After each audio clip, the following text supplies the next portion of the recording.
ಅತ್ಯುದ್ರಿಕ್ತ ವಿದೋಷದ ಸುಖಮಾ ಜ್ಞಾನೈಕತಾನ ಪ್ರಭಾ ಸರ್ವಪ್ರಾಭವಶಕ್ತಿಭೋಗಪರಸತ್ಸಾರಾತ್ಮದಿವ್ಯಾಕೃತಿಂ ಸೃಷ್ಟಿಸ್ಥಾದಿರೋಧರಿಸಿರೇತಿ ವಿಕಾಶಾವೃತಿಧ್ವಂತ ಮೋಕ್ಷ ವಿಮೋಕ್ಷದಂ ಹರಿಮಜಂ ನಿತ್ಯಂ ಸದೋಪಾಸ್ಮಹೇ. ನಿನ್ನೆ ಓದಿತ್ತು ಉಪನಿಷತ್ತನ್ನು, ಅರ್ಥ ಹೇಳ್ತಾರೆ. ಈಗ ವಾಯು ಮುಖ್ಯಧಿಯ ಏನಾಯ್ತು, ಈಗ ಎಲ್ಲ ಪರೀಕ್ಷೆ ಮಾಡ್ತಾ ಇದ್ದಾರೆ. ಯಾವ ದೇವತೆಗಳಿಗೆ ಕೊಟ್ಟರೆ ಸೇಫ್, ದೇವರಿಗೆ ಮುಟ್ಟುತ್ತೆ ಅಂತ. ಒಟ್ಟು ದೇವರಿಂದನೇ ಕೆಲಸ ಆಗಬೇಕು, ಯಾರ ಕಡೆ ಕಳಿಸ್ಬೇಕಾಗಿದೆ, ಯಾರ ಕೈಯಲ್ಲಿ ಕೊಡಬೇಕು ಅಂತ ಯೋಚನೆ ಮಾಡ್ತೀವಲ್ಲ. ಹಾಗೆ ಕೆಲವ್ರಿಗೆ ಕೊಟ್ಟರೆ ಪೂರ್ತಿ ತಾವೇ ತೊಗೊಂಡ್ಬಿಡ್ತಾರೆ, ಕೆಲವು ಸ್ವಲ್ಪ ತೊಗೋತಾರೆ, ಕೆಲವರು ಹೆಚ್ಚು ತೊಗೊಂಡು ಸ್ವಲ್ಪ ಕೊಡ್ತಾರೆ, ಏನೇನೋ ಇರುತ್ತೆ. ಕೆಲವ್ರು ಕೊಟ್ಟರೆ ಪೂರ್ತಿ ಹಾಕಿಬಿಡ್ತಾರೆ. ವಾಯುದೇವರೊಬ್ಬರೇ ಹಾಗೆ ಮಾಡೋದು, ಉಳಿದವರೆಲ್ಲ ಏನು ಮಾಡ್ತಾರೆ, ಅವರು ತೊಗೊಳೋದಿಲ್ಲ, ದೈತ್ಯರು ಬಂದು ತೊಗೊಂಡು ಬಿಡ್ತಾರೆ.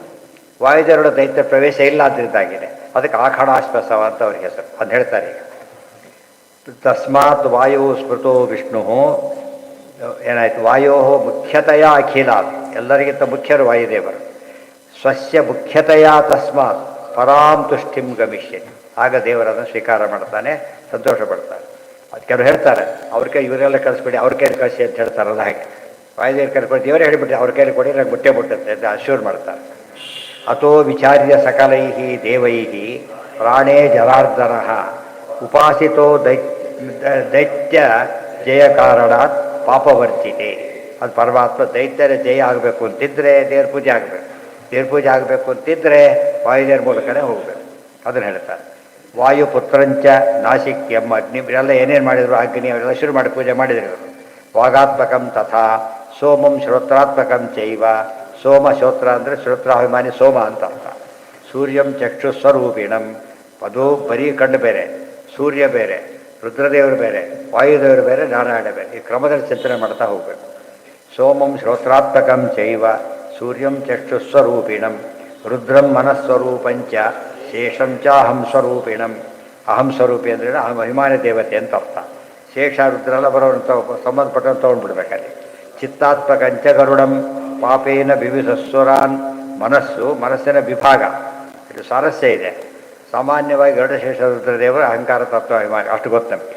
ಅವ್ರು 3 ಜನ ಮನಸ್ಸಿಗೂ ಬರ್ತಾರೆ. ಮನಸ್ಸಿನೊಳಗೆ ಮನೋ ಅನ್ನೋ ಭಾಗಕ್ಕೆ ರುದ್ರದೇವರು, ಅಹಂಕಾರ ಅನ್ನೋ ಭಾಗಕ್ಕೆ ಶೇಷದೇವರು, ಚಿತ್ತ ಅನ್ನೋ ಭಾಗಕ್ಕೆ ಗರುಡದೇವರು. ಅವರೆಲ್ಲ ಕೂಡ ವಿಭಾಗ ಇದೆ. ಅದಕ್ಕೆ 3 ಜನ ಅಭಿಮಾನ ದೇವರು. ಸಾಮಾನ್ಯವಾಗಿ ಏನಂದು ಬಿಡ್ತೀವಿ ನಾವೀಗ, ಮನೋಮಯ ರುದ್ರದೇವರು ಅಂತ ಹೇಳ್ತೇವೆ. ಅಲ್ಲ, 3 ಜನರು ಸೇರಿ ಅಭಿಮಾನ ದೇವತೆಗಳಾಗಿರೋರು. ಗೊತ್ತಾಯ್ತಾ? ಈ ಪಾರ್ಟಿಗವರು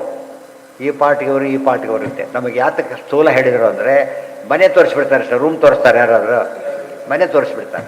ಅಲ್ಲಿಂದ ರುದ್ರದೇವರು ಮನೆ ಒಳಗೆ ಹೋದಾಗೆಲ್ಲ ಸಬ್ ಡಿವಿಷನ್ಸ್ ಬೇಕಾದಷ್ಟಿದೆ ಅಂತ ತಿಳಿಸಿ, ಸೂಕ್ಷ್ಮ ವಿಚಾರ. ಇವೆಲ್ಲ ಧ್ಯಾನಕ್ಕೆ ಭಾಳ ಉಪಯೋಗ ಆಗೋದು.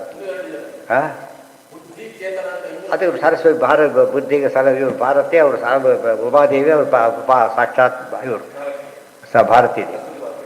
5 ಬಟ್ ಸಾಮಾನ್ಯವಾಗಿ ಎಲ್ಲರಿಗೂ ಇರೋದಿಲ್ಲ ಅಂತ ಹೇಳ್ಬಿಡ್ತಾರೆ. ಮನಸ್ಸು ಎಲ್ರಿಗೂ ಇರುತ್ತೆ, ಅದು ಭಾರಿ ಇಂಪಾರ್ಟೆಂಟ್. ಮನಸ್ಸು ಎಲ್ರಿಗೂ ಇರುತ್ತೆ. ಇವೆಲ್ಲ ಎಲ್ರಿಗೂ ಇರಬೇಕು ಅಂತಿಲ್ಲ. ಕೇಳಿದ ತಕ್ಷಣ ಬರ್ತು ಬಿಡ್ತಾರೆ ಅಂತ ಹೇಳಿದರೆ ಚಿತ್ತ ಇಲ್ಲ ಅವನಿಗೆ. ಚಿತ್ತದಲ್ಲಿ ಸ್ಟೋರ್ ಆಗಬೇಕು, ಮೆಮೊರಿ ಇದೆ. ಎಲ್ಲ ಮಾಡಿ ಮೆಮೊರಿಯಿಂದ ಅವ್ರು ಮಾಡಿದ್ದೆಲ್ಲ ವೇಸ್ಟ್ ಆಗೋದಿಲ್ಲ, ಆ ಥರ ಆಗ. ಅದಕ್ಕೆ ಮನಸ್ಸು ಹೋಗೋದು ಕಾಮನ್. ಉಳಿದೆಲ್ಲ ಕೊನೆಯದಿದೆಯಲ್ಲ ಚೇತನ, ಅದು ಸಾಮಾನ್ಯ ಇರೋದೇ ಇಲ್ಲ ಅಂತೆ. ಭಾರಿ ದೊಡ್ಡವ್ರಿಗಿರೋದು, ಉಳಿದವ್ರಿಗೆ ಇರೋದೇ ಇಲ್ಲ. ಅದು 5ರಲ್ಲಿ 1 ಮಿನಿಮಮ್ ಇದ್ದೇ ಇರುತ್ತೆ, ಉಳಿದ್ರೆ ಒಂದೊಂದೇ ಕಡಿಮೆ ಆಗುತ್ತೆ. ಕೊನೆಯದು ಇರೋದು ಭಾರಿ ಇರುತ್ತೆ. ಅಷ್ಟು ತಿಳ್ಕೊಂಡಾಗ ಅದು ಧ್ಯಾನ. ಪಾಪವರ್ಜಿತೆ ವಾಯುಪುತ್ರಂಚನಾಶಿಕ್ಯಂ ಅಗ್ನಿಂವಾಗಾತ್ಮಕಂ ತಥಾ ಸೋಮ ವಿತ್ತಾತ್ಮಕಂಚ ಗರುಡಂ ಚಿತ್ತಾತ್ಮಕಂಚ ಗರುಡಂ ಪಾಪೇನ ವಿವಿಸುಸುರಾನ್. ಇವೆಲ್ಲ ಪಾಪೇನ ವಿವಿಸೋದ್ರೆ ಅವರನ್ನು ಪೊಲ್ಯೂಟ್ ಮಾಡಿದರು ಅಂತ ಅರ್ಥ. ಪಾಪ ಪೊಲ್ಯೂಷನ್ನೇ ಪಾಪ. ಅಸುರಾಸ್ತೈರ್ಯಥೋ ವಿದ್ವಾನ್ ತಸ್ಮಾತ್ತೇ ದೋಷವೈರಹ, ಅವರಿಗೆ ದೋಷ ಬರುತ್ತೆ ಅಂತಾಯಿತು. ಮುಖ್ಯವಾಯು ಯದಾ ದೇವಾ ಶರೀರಸ್ಥೆ ಚ ಸೂರ್ಯಗೆ ವಿಷ್ಣು ಉದ್ಗೀತಮಾನಂ ನಾಮಾನಂ ತದಾತಂಚ ವಿದಧ್ವಸು. ಯದಾ ಮಾಡಿಕೊಂಡಾಗೆಲ್ಲ ಹಾಳು ಮಾಡ್ತಾನೇ ಇದ್ದರು. ಯಥಾ ವಿದಧ್ವಸು ಪ್ರಾಣಂ ವಿಧ್ವಸ್ತಾಸ್ತೆ ತದಾ ಅಸುರಾಹ. ಆದರೆ ಎಲ್ಲರನ್ನ ಅವರು ಪೊಲ್ಯೂಟ್ ಮಾಡಿದರು. ವಾಯುದೇವರು ಪೊಲ್ಯೂಟ್ ಮಾಡಕ್ಕೆ ಬಂದರು, ತಾವೇ ನಾಶ ಆಗಿಬಿಟ್ಟು. ಇದು ವಾಯುದೇವರ ಶಕ್ತಿ. ಇದು 2 ವಾಯುದೇವರಿಗೆ. 1 ಪಾಯಿಂಟ್ ಏನು, ಅಸರವೇಶಕ್ಕೆ ಒಳಗಾಗಲಿಲ್ಲ. ಇನ್ನೊಂದು ಪಾಯಿಂಟ್ ಅಸರನ್ನೇ ಹೊಡೆದ್ರು. 2 ಪಾಯಿಂಟ್, ಇನ್ನೊಂದು ಪಾಯಿಂಟ್ ಬರ್ತು ಬಿಡಬಾರದು. ಈ ಶಕ್ತಿ ಉಳಿದವರಿಗೆ ಹಾಗಾಗಲಿಲ್ಲ. ಅದೇನು ಮಾಡಿದ್ರು ಅವರೆಲ್ಲ ಈರಡಾಗಲಿಲ್ಲ ವಾಯುದೇವರು. ತದಾ ವಿದಧ್ವಸ ಪ್ರಾಣಂ ವಿದಧ್ವಸ್ತಾತೆ ತದಾ ಸುರಾಹ ಅದಕ್ಕೆ ಆಖನ್ಯ ಅಶ್ಮಾನಮೇವಾಸ್ಯ ಲೋಷ್ಠೋ ವಿಧ್ವಂಸರೇಯಥ ಹೇಗೆ ದೃಷ್ಟಾಂತ ಕೊಟ್ಟರು. ಒಂದು ದೊಡ್ಡ ಬಂಡೆ ಇದೆ, ಒಂಟೆಂಟು ಹತ್ರ ಹೊಡಿತಾ ಇದ್ದಾರೆ. ಹೊಡೆದಾಗೆಲ್ಲ ಏನಾಗ್ತಾ ಇದೆ, ಒಂಟೆಂಟು ಪೀಸ್ ಬಂಡೆ ಏನೂ ಆಗಲಿಲ್ಲ ಅಲ್ಲ. ದೃಷ್ಟಾಂತ ಯಾತಕ್ಕೆ ಕೊಟ್ಟರು ಅಂದರೆ ವಾಯುದೇವರು ಏನೂ ಆಗಲಿಲ್ಲ ಅಲ್ಲ, ತಿರುಗಿ ಹೊಡಿತಾ ಇದ್ದಾರೆ. ಬಂಡೆಗೆ ಏನೂ ಆಗಲಿಲ್ಲ, ಇವರು ಸತ್ ಬಿಡ್ತಾ ಇದ್ದಾರೆ. ಇದು ವಾಯುದೇವರ ಮಹಿಮೆ ಇದೆ. ಅರ್ಥ ಆಯ್ತಾ? ಸರಿಯಾಗಿ ತಿಳ್ಕೊಂಡ್ಬಿಟ್ರೆ ವಾಯುದೇವರು ಯಾತಕ್ಕೆ ಧ್ಯಾನ ಮಾಡಬೇಕು ಅಂತ. ಉಳಿದ ದೇವತೆಗಳು ಏನಾಯಿತು ಅಂದರೆ ತಾವು ಉಳ್ಕೊಳಕ್ಕೆ ಆಗ್ತಾ ಇಲ್ಲ.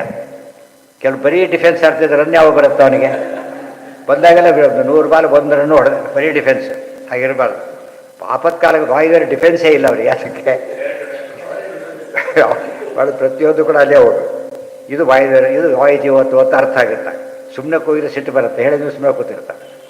ಪುಮಾನ್ ಸುರಾಸ್ತೈರ್ಯತೋ ವಿದ್ವಾನ್ ತಸ್ಮಾತ್ತೇ ದೋಷಯೋಗಿನಃ ಅಖನ್ಯ ವಿಧ್ವಂಸತೆ ಲೋಷ್ಟ ಅಂದರೆ ಮಣ್ಣಿನ ಹೆಂಟೆ.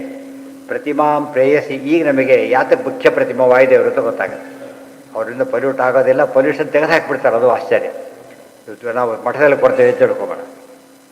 ಶಿಷ್ಯರಿಗೆ ಒಂದು ಫಲ ಅವ್ರೇನು ಮಾಡ್ತಾರೆ, ತೊಗೊಂಡು ಮೊದಲು ಶುದ್ಧ ಮಾಡ್ತಾರೆ. ತೊಗೊಂಡ್ಬಿಟ್ಟು ಎಲ್ಲೆಲ್ಲಿ ಇಡಬೇಕು ಅಲ್ಲಿ ಇಡ್ತಾರೆ. ತೇನೆ ಕೊಟ್ಟೆ ಸುಲಿದ್ಬಿಟ್ಟು ಆ ಕಡೆ ಇಡ್ತಾರೆ, ಒಡೆದು ಆ ಕಡೆ ಇಡ್ತಾರೆ. ಅವರೇ ಮಾಡೋ ಕೆಲಸ, ಇವ್ರು ಮಾಡೋದಿಲ್ಲ. ಅರ್ಥ ಆಯ್ತಾ? ಆ ರೀತಿ ವಾಯುದೇವರು ಎಲ್ಲ ಮಾಡಿಬಿಟ್ಟು ದೇವ್ರ ಮುಂದೆ ಇಡ್ತಾರೆ. ಆ ಸ್ಟೇಜಲ್ಲಿ ಏನು ವೇಸ್ಟ್ ಇರೋದು, ಆ ಸ್ಟೇಜಲ್ಲಿ ಕೊಡ್ತಾರೆ. ಇಲ್ಲಿ ತೆಗೆದು ಹಾಕ್ತಾರೆ. ಅರ್ಥ ಏನು ಅಂದರೆ ಅನ್ವಾಂಟೆಡ್ ಎಲ್ಲ ತೆಗೆದುಬಿಟ್ಟು ವಾಯುದೇವರು ಏನು ಮಾಡ್ತಾರೆ, ಶುಭಂ ಪಿಬತ್ಯಸೌ ನಿತ್ಯಂ, ದೇವರು ಶುಭವನ್ನು ಮಾತ್ರ ತೆಗೆದಿರ್ತಾರೆ. ಉಳಿದವ್ರಿಗೆ ಅದು ಬರೋದಿಲ್ಲ. ಯಾವುದಕ್ಕೆ ಅಲ್ಲೇನಾಗಿದೆ, ಆಖಾಣಾಶ್ವಾಸಮ ಅಂತ ಪದ ಇರೋದು. ಆಖಾಣಾಶ್ವಾಸಮ ಅಂತ ಪದ ಅಲ್ಲಿಗೆ ನಾನೇನೆ ಕಂಡು ಲೇಟ್ ಆಗಿದೆ, ಎಕ್ಸ್ಪ್ಲೇನ್ ಮಾಡಬೇಕಲ್ಲ. ಆ ಪದದಲ್ಲಿ ಅರ್ಥ ಹೇಗಿದೆ ಹೇಳ್ತಾರೆ. ಸರ್ವೇಂದ್ರಿಯ ಪ್ರೇರಕೇಣ ಶ್ರೀ ಪ್ರಾಣಪತಿನೇರಿತ ಯದವೋಚಮಹಂ ತೇನ ಯತಾಂ ಕಮಲಾಲಯ ಆಚಾರ್ಯ